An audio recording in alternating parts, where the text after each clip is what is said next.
दोस्तों, think IAS में आपका बहुत बहुत स्वागत। स्वामी विवेकानंद जी के सामाजिक विचार के बारे में हम जानेंगे। विवेकानंद का सर्वाधिक बल सामाजिक कार्यों पर था। उनका मत था कि ज्ञान को जीवन के व्यवहारिक धरातल पर उतरना चाहिए। वे समाज सेवा को ईश्वर की सेवा मानते थे। उनका आग्रह था कि सामाजिक सेवा कार्यों को आध्यात्मिक साधनों के एक महत्वपूर्ण अंग के रूप में स्वीकार किया जाए।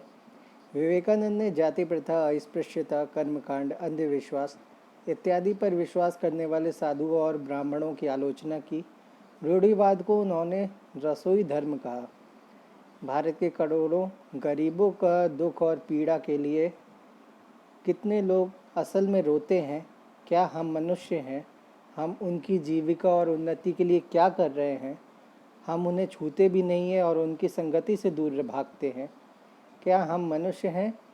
वे हजारों ब्राह्मण भारत की नीच और दलित जनता के लिए क्या कर रहे हैं? मत छू, मत छू, एक ही वाक्य उनके मुख से निकलता है। उनके हाथों में हमारा सनातन धर्म कैसा तुच्छ और भ्रष्ट हो गया है। अब हमारा धर्म किस में रह गया है? केवल छुआछूत में और कहीं नहीं। विवेकानंद ने बाल विवाह की निंदा की। उनका मत था कि बाल विवाह के कारण घर घर में विधवाएं मौजूद हैं। फिर भी विवेकानंद अधिक शक्ति उनके सुधार में न व्यय करके लोगों को स्त्री पुरुष शिक्षित व सुसंस्कृत बनाने के पक्ष में थे। विवेकानंद ने मूर्ति पूजा का समर्थन किया है। उनका विचार था कि मूर्ति पूजा में निहित भावना यही है कि हम उसको परमात्मा नहीं किंतु परमात्मा की केवल एक प्रतिमा मानकर पूजते हैं। मूर्ति मन को ईश्वर की अनुभूति के लिए तैयार करती है। उपर्युक्त सामाजिक बुराइयों के बावजूद विवेकानंद क्रांतिकारी परिवर्तन के पक्ष में न थे। उनका मत स्पष्ट था कि क्रांतिकारी परिवर्तनों की अपेक्षा धीमे किंतु स्पष्ट और सुदृढ़ सुधारों को लाना उपर्युक्त है। विवेकानंद जी के धार्मिक विचार। विवेकानंद के धर्म दर्शन के 3 मुख्य स्रोत थे। पहला, वेदों और वेदांतों की महान परंपरा।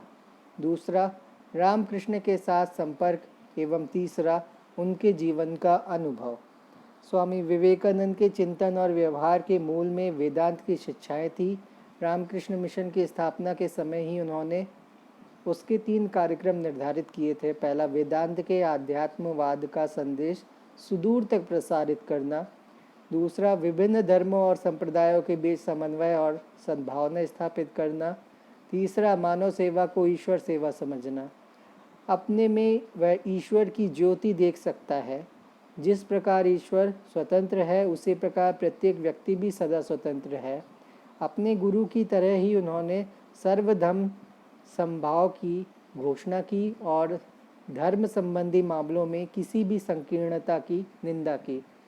उन्होंने कहा, हमारी मातृभूमि के लिए 2 महान प्रणालियों हिंदू और इस्लाम धर्म का संगम ही एकमात्र आशा है। उसमें दुराग्रह नहीं था।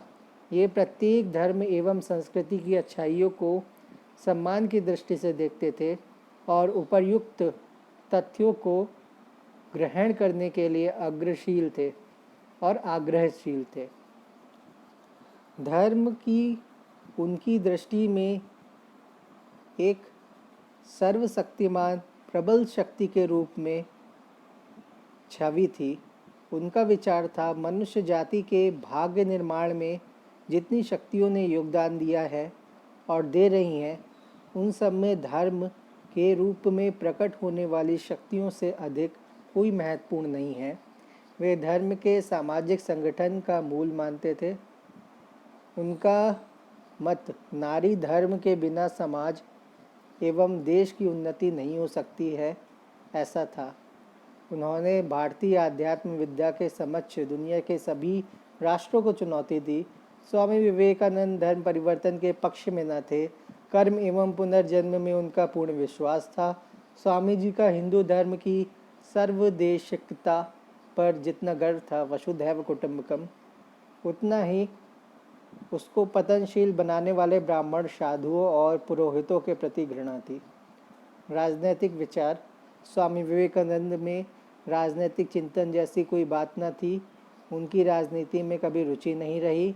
विवेकानंद पत्रावली में उल्लेख है, मैं ना राजनीतिज्ञ हूँ, ना राजनीतिक आंदोलन चलाने वालों में से हूँ। मैं केवल आत्मत्व की चिंता करता हूँ। जब वह ठीक होगा तो सब काम अपने आप ठीक हो जाएगा। फिर भी उनके भाषणों में राजनीतिक विचार के बीज तो मिल ही जाते हैं। वे राजनीति को आध्यात्म से संचालित करना चाहते थे। उन्होंने पश्चिम को आध्यात्मिक मूल्यों की आलोचना कर भारत में उग्र राष्ट्रवाद को अप्रत्यक्ष तौर पर प्रोत्साहित किया। व्यक्ति के गौरव, विचारों की स्वतंत्रता, नारी जागरण, दलितोद्धार, विश्व बंधुत्व आदि पर उन्होंने जो विचार प्रकट किए, उससे ऐसा लगता है कि वे लोक कल्याणकारी राजनीति के समर्थक थे। वे भारतीय राष्ट्रवाद के महान संदेशवाहक थे। बंकिम चंद्र चट्टोपाध्याय को पढ़ो तथा उनके सनातन धर्म और उनकी देशभक्ति को ग्रहण करो। उन्होंने भारतीयों को अभय होने की शिक्षा दी, लोगों को शारीरिक बल, आंतरिक शक्ति के विकास करने का पाठ पढ़ाया। डॉक्टर ताराचंद्र 1905 के बंग भंग विरोधी आंदोलन का श्रेय स्वामी विवेकानंद के शक्तिपूर्ण संदेश को देते हैं।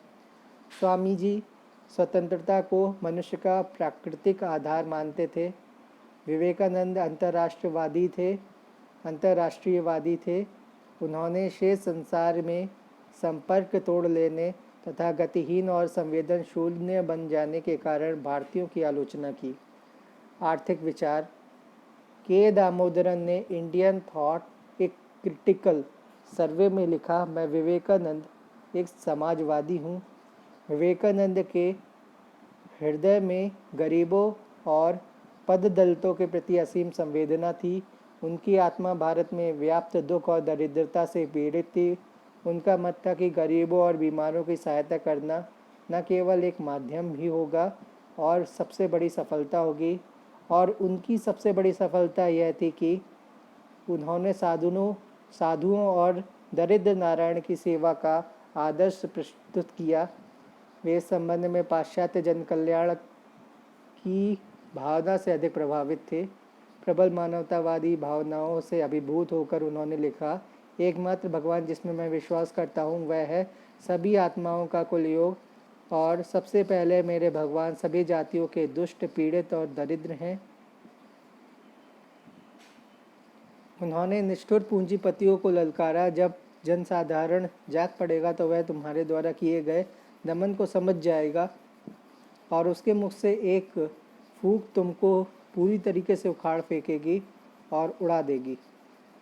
विवेकानंद मात्र दो अर्थों में समाजवादी थे। प्रथम, उनमें वह समझने की ऐतिहासिक दृष्टि थी कि भारतीय इतिहास में दो उच्च जातियों का आधिपत्य रहा है, तथा द्वितीय, उन्होंने सबके लिए समान अवसर के सिद्धांत का समर्थन किया। परंतु वे मार्क्स के वर्ग विहीन समाज, इतिहास की भौतिकवादी व्याख्या एवं आर्थिक समानता से मतभेद रखते थे।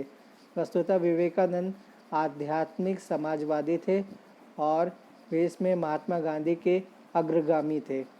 मूल्यांकन। विवेकानंद एक युग पुरुष थे। वे नए भारत की नई चेतना के प्रतीक थे।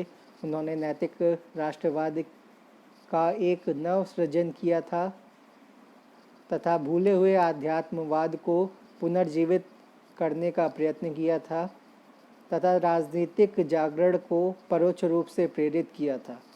वे पूर्व और पश्चिम के मध्य एक सेतु थे। वे जहाँ पूर्व की आध्यात्मिकता एवं सांस्कृतिक महानता के समर्थक थे, तो वहाँ पश्चिम की वैज्ञानिक उन्नति, लोकतांत्रिक पद्धति और जन कल्याणकारी भावना के प्रशंसक थे। वे शिक्षा के सीखने के पक्षपाती भी थे। अपने इन कार्यों से उन्होंने भारतीयों में आत्मविश्वास एवं आत्मसम्मान की भावना का जबरदस्त समर्थन किया।